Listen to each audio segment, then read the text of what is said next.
Generally speaking, this is the way Hollywood and our culture perceives Lucifer, who is to blame for all the evil in the world. A frightening apparition that forces little girls to spin their heads around and throw up pea soup, the antithesis of God.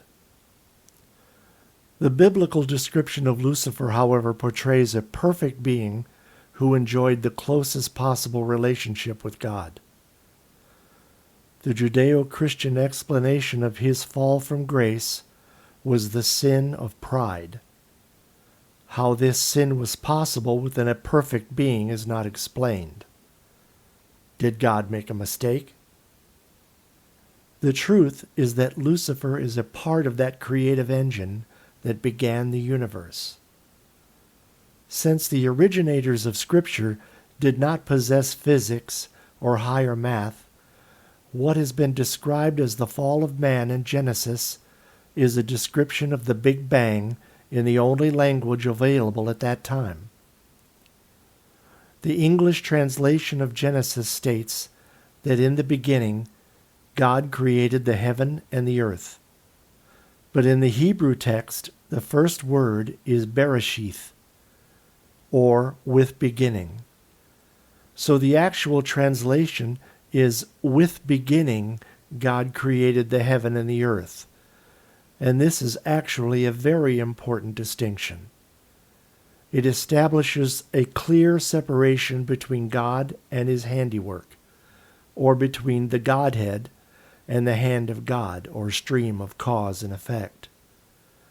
This is corroborated by theoretical physics, which can reverse engineer the physical universe back to the Big Bang, but no further. Beyond that, the math makes no sense. And so from beyond that barrier, the first thing to be created was the will to create, and we mistakenly perceive that will to be God itself. But before I explain the symbolism and function of this word, have you ever talked to a Satanist? They don't actually worship the devil. They don't even believe in the devil, or God for that matter. What they believe in is the self. Their practice is centered around nurturing, glorifying, and expanding the self. The following is taken verbatim from the Satanic Temple's official website. We do not believe in the existence of Satan or the supernatural. The Satanic Temple believes that religion can and should be divorced from superstition. As such, we do not promote a belief in a personal Satan. To embrace the name Satan is to embrace rational inquiry removed from supernaturalism and archaic tradition-based superstitions. Satanists should actively work to hone critical thinking and exercise reasonable agnosticism in all things. Our beliefs must be malleable to the best current scientific understandings of the material world, never the reverse. So my question is, why not call yourselves Luciferians, since the word Satan is merely an adjective describing the noun of Lucifer, and means enemy or adversary? The reason is shock value. Calling yourself a Satanist appeals to the rebellious nature of the naive young and plays directly into the misconception of Lucifer's nature. So what is the truth about the phenomena we call Lucifer? Since nothing can grow without there first being a seed, we have to consider that which we call God the causeless seed. Despite what our scriptures say, we know nothing of the actual Godhead. And so the contemplation of the cause of the causeless seed is reduced to flights of imagination, conjecture, and in some cases outright chicanery. For this reason, Kabbalistically speaking, God is referred to as zero, and Adam is referred to as one, representing the initial vibration, the first creative impulse. Adam then underwent fission in the form of Eve. 2 were then told to go forth and multiply. And now we have a primitive biblical demonstration of physics.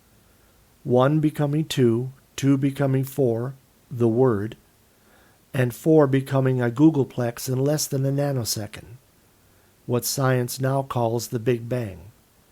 So beginning with the Word, or Tetragrammaton, Genesis 1:6 states, "And God said, Let there be a firmament in the midst of the waters, and let it divide the waters from the waters."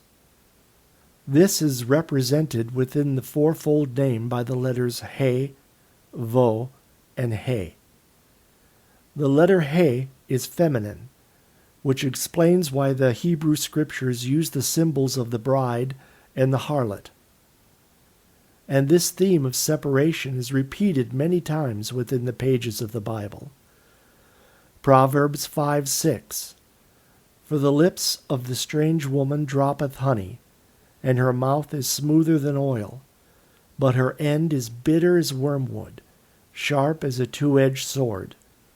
Her feet go down to death." Compare this with Proverbs 3:17 through 18. "Her ways are ways of pleasantness, and all her paths are peace. She is a tree of life to them that lay hold upon her, and happy is any one that holdeth her fast." Another example, among many others, would be Proverbs 14:1 and 22:14, as compared to Proverbs 31:25 through 31. The harlot and the redeemed bride symbolizes the separation of what some have come to call the ego, or the lower self, and the higher self. The process of reconciling these opposites is called apotheosis, spiritual enlightenment, or the final step on the path of water, which is the mystical meaning of baptism. In 1 Kings 19:11 and 12, we are given further insights into the creative nature of the fourfold name. "And behold, the Lord passed by, and a great and strong wind rent the mountains, and brake in pieces the rocks before the Lord. But the Lord was not in the wind. And after the wind, an earthquake. But the Lord was not in the earthquake. And after the earthquake, a fire. But the Lord was not in the fire. And after the fire, the still small voice of water." This brings us to the nature of the letter Vo, which divides the waters. Keeping in mind the statement, "In the beginning was the Word, and the Word was with God, and the Word was God. All things were made by the Word, and without the Word was not anything made that was made." This brings us to the Garden of Genesis, and the nature of the division of the letter Vo, the lie of the serpent, and the resulting nature of man. Paraphrasing Lucifer, he tells us that, "You will not surely die. You will exist forever, for God knows that when you eat of it, your eyes will be opened and you will be like God, choosing for yourself between good and evil." This explains the dilemma of modern man. Lucifer, the prince of the powers of the air, dominates the mental realm, the astral. We believe that after death we will continue in some form, never actually coming to a final end. We believe we have a free will and individually create our reality, independent of the law of cause and effect, co-creators with God. This explains the current condition of our world and society. The self has been placed upon the throne of the temple, and since the self is non-existent, the throne is empty. When the throne is empty, lawlessness and anarchy rule the land. And so, to paraphrase Flip Wilson, the devil did not make you do it. Want to see the true face of Lucifer? Go to the bathroom and look in the mirror. The remedy? Find a discipline that focuses your attention on something other than self. The belief in a higher power.